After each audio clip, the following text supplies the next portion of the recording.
रुक जाइए मेरे अजीज, आज का बयान बहुत ही अच्छा बयान है मेरे भाई मुफ्ती सलमान अज़हरी का है। ये बयान जरूर सुने। तो चलिए करते हैं वीडियो को शुरू। हमारे यहाँ तो इस्लामी निज़ाम है नहीं। यहाँ अगर जैसे भयानक गुनाह हो जाते हैं तो क्या करना चाहिए उसे? जैसे जिना हो गया किसी से, इस्लामी रियासत होती तो उसे तो संसार करने का हुक्म है ना। गैर शादीशुदा हो तो 100 कोड़े मारे जाएंगे, शादीशुदा हो तो संसार किया जाएगा। ये इस्लामी सजा है। या चोरी किया है तो हाथ काटा जाएगा। ये मामलात हैं। लेकिन आप दारुल हरब में हैं, यानी यहाँ इस्लामी निज़ाम नहीं। आपसे ऐसा गुनाह सरजद हुआ तो अब क्या है? इसके लिए इस्लाम ने ये निज़ाम रखा है कि तुम सबसे पहली चीज तौबा करो। तौबा करो, उस भयानक गुनाह से तौबा करो जी। दूसरे नंबर पर अल्लाह ने फरमाया वह असलहू, और अपनी इस्लाह करो। इस्लाह किस बात पर? पहले से ज्यादा नमाजों में आओ, नफल की कसरत करने लग जाओ, खैरात करो, सदका दो, महफिलों में बैठो, तस्बीह हाथ में ले लो। क्योंकि जो डैमेज किया तुमने अपनी रूह को, उसको इतना बैंडेज तो लगाना ही पड़ेगा। उसकी इस्लाह तो जरूरी है। तो जिससे गुनाह सरजद हुए वो अगर तौबा करना चाहता है तो दो चीजें पहले समझ लें। एक तो सच्चे दिल से तौबा करना, यानी बाज आने का इरादा कर लेना। दूसरे, उस पर नेकियों की कसरत करना, तब जाकर के वो तौबा का फल तुम्हें मिलेगा। हाँ, बाज़ जगहों पर मैंने देखा है, देहातों वगैरह में वो लोग किसी लड़के और लड़की के मामले को देखते हैं कि ये गैर शादीशुदा थे और चले गए और साथ में रात बिता कर के आए, तो उनको पकड़ करके जमात वाले बिठाते हैं। इस्लामी सज़ा है नहीं, आप दे नहीं सकते। और बाज़ देहातों में मैंने देखा है कि झाड़ू लेकर के उसको मारते हैं या टॉवेल को लपेट करके उसको मारते हैं। ये मजाक कर रहे हो इस्लामी निज़ाम का? मजाक है इस्लामी निज़ाम का। वो तो हज़रत अय्यूब अलैहिस्सलाम की बीवी के लिए उतरा था कुरान पाक में। हज़रत अय्यूब अलैहिस्सलाम ने कसम खा ली थी अपनी बीवी के बारे में कि वो शैतान के पास गई थी, अगर मैं सही हो जाऊं तो तुझे 100 कोड़े मारूंगा। आप सही हो गए, 100 कोड़े मारने वाले थे, लेकिन वो बीवी बड़ी नेक शार थी। अल्लाह ने हुक्म फरमाया जिब्राइल अमीन को, जाओ एक झाड़ू जिसमें 100 काड़ियाँ हो वो अय्यूब को दे दो और कहो कि एक बार इससे अपनी बीवी को मारे, उनकी कसम पूरी हो जाएगी। ये कुरान में है। वो अय्यूब अलैहिस्सलाम की बीवी के लिए ये बात उतरी थी। तो मैंने किसी गांव के मुतवल्ली साहब के मुतालिक ये सुना कि वो भी 100 काड़ियों की झाड़ू लेकर के उस लड़के को मारते हैं जो लड़की को भगा ले जाता है जी। और कहते हैं 100 कोड़ों के बराबर हो गया।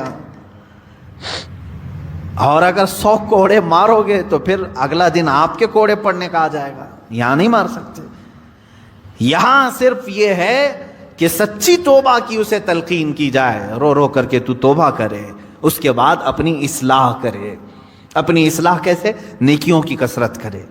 पहले नमाज कम पढ़ता था तो अब ज्यादा कर लें, नफिल नहीं थे तो नवाफिल की ज्यादा तादाद कर, दुरूद मुबारक आयत करीमा का विर्द ज्यादा करे। यूं ही समझ ले कि बीमारी के बाद जब आदमी उठता है तो उसे टॉनिक लेनी पड़ती है, अच्छी ग़िज़ा देनी पड़ती है ताकि उसकी जो गिरी हुई सेहत है वो जल्दी सही हो जाए। गुनाह करने के बाद बंदे की रूह इसी तरह बीमार होती है। तौबा के बाद उसे टॉनिक देने के लिए नेकियों की कसरत जरूरी है, वो नवाफिल की कसरत करे। नंबर 3, वअतसमू बिल्लाह, अल्लाह की रस्सी मजबूती से थाम ले। ये अल्लाह की रस्सी है क्या?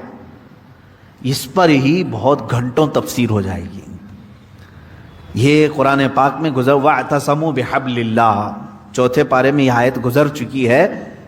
और यहां अल्लाह ने फरमाया वअतसमू बिल्लाह, अल्लाह की रस्सी मजबूती से पकड़ लो। अल्लाह की रस्सी क्या है? आसमान से कोई चीज लटक रही है कि उसको पकड़ करके झूलता रहेगा, छोड़ेगा नहीं।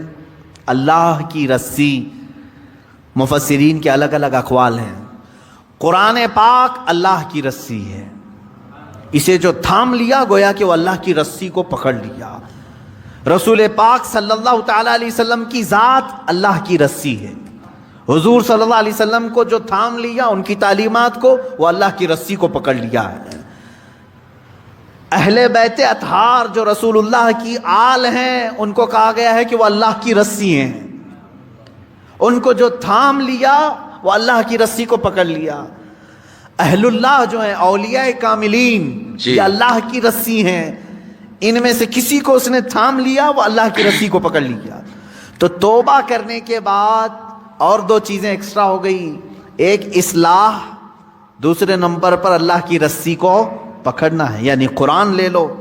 قرآن کو لے لینے کا مطلب یہ نہیں ہے کہ پکڑ کر کے زندگی بھر رہے، قرآن کی تعلیمات پر چلے، قرآن سے لگاؤ اور محبت بڑھا لے، اور اس کی تلاوت کثرت سے کرے، یہ اللہ کی رسی ہے۔ حضور پاک صلی اللہ علیہ وسلم سے محبت زیادہ جی۔ کر لے، وہ اللہ کی رسی ہے۔ اور یہ ایک بات یاد رکھیں، میں آپ سے کہتا ہوں، یہاں میرے پاس ایک رسی ہے، ایک اس کا سرا، ایک کونا میرے پاس ہے، ایک باہر، اور آپ نے اس رسی کو پکڑ لیا، اور جب میں رسی کھینچوں تو سیدھے آپ کس کے پاس آئیں گے؟ بے شک میرے پاس آ جائیں گے، بلا تشبیہ و بلا تمثیل۔